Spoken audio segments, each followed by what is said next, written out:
Hello YouTube viewers and random Star Wars fans. Today we'll be reviewing this, which is the first figure in the new 6-inch Star Wars Black Series figures, Luke Skywalker in his X-Wing jumpsuit, and here it is in its packaging, which is very basic, but I like it. So at the top you get this grey Star Wars logo with the Black Series written underneath. Beside it there's a stylized black and white illustration of Luke. This is figure number 1 and it is Luke Skywalker with some warning labels next to it. The box contains this huge window which extends to the side, so it really shows off the figure and its accessories very well. Even the pose the figure's in looks great, with his helmet under his arm. I do like that. The back contains a little bit of a bio on the character plus a quote from the movie, while below we get another black and white image. This time it's of Luke hanging from the ladder beside his X-Wing fighter. So that's it for the packaging. Let's open it up and have a look at Luke. Alrighty, so here we are, and immediately you can just see how excellent the detail on this figure is. You can really see Mark Hamill in the face sculpt, the careful attention to detail on the eyes, the nose, the mouth, and even the cheekbones is incredible. Likewise, the hair looks really good. Not only does it flick out at the sides, we also get the detailing of the strands of hair with some red mixed in there to give it some added depth and texture. Moving down to the torso, the white vest is present with this great detailing on it which extends all the way around to the back. The chest unit is also present, containing its various switches and gadgetry, plus a grey tube which extends out and underneath the white vest.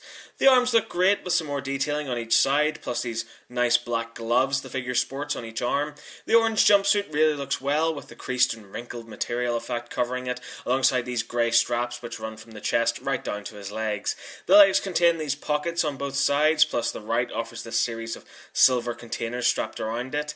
My one complaint about the legs is that on the back of the left leg you can see an ugly serial number has been stamped into the mould, which detracts from its overall look. The boots are sculpted well and are painted in this glossy black, just like the gloves, while underneath you can see a small amount of legal garb along with a peg hole on each sole. So overall for detail, I'm blown away. It's a whole new level of excellent. Turning to articulation, the head can do the full 360-degree exorcist twist, and alongside that it can also nod up and down, and slightly pivot side to side.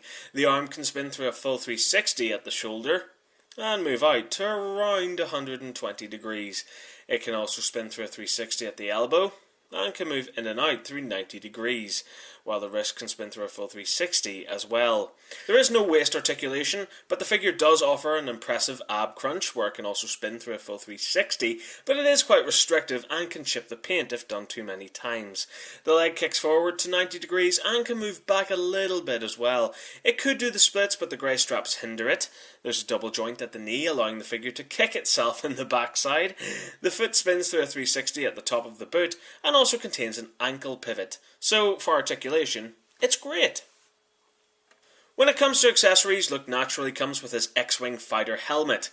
And it looks awesome. The detail and paint apps are amazing, with the Rebel logo on both sides of the head, this great design work all around the back of it, plus some paint apps have been added to dirty it up a little bit, which is really effective. On the front we get the transparent yellow visor, plus the soft rubber chin strap. Attaching it is very easy, simply slide it over the figure's head, then move the chin strap into place, and there it is.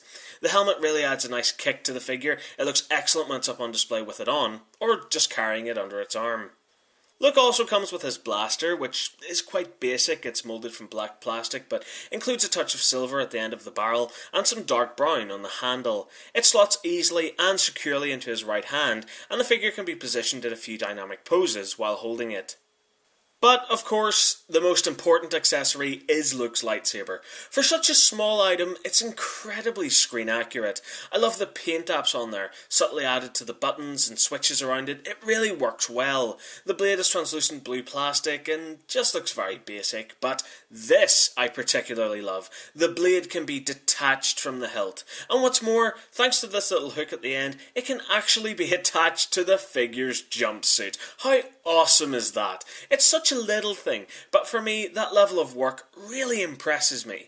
Doing a size comparison, Luke stands just slightly taller than the 5-inch Doctor Who 11th Doctor figure, but is somewhat smaller than the 6-inch Matty collector Pete Venkman, and is naturally dwarfed by the gigantic Marvel Select Iron Man Mark 42. In relation to the other Black Series figures, it is in great scale with them, and looks especially good when paired with the R2-D2 available in this wave as well. So, overall, what do I think of this figure? Well, it's amazing. The detail is wonderful. I've heard some of the team from NECA have worked on the sculpt for the Black Series figures, and frankly, I'm not surprised. NECA are one of my favourite figure producers. Their attention to detail is extraordinary, and this figure definitely feels like their work to me. The face sculpt looks just like Mark Hamill. The attention to every little component on the jumpsuit is incredible, and the accessories are well thought out and really add to the figure overall. The articulation is wonderful and allows you to put it in many different poses when it's up on display.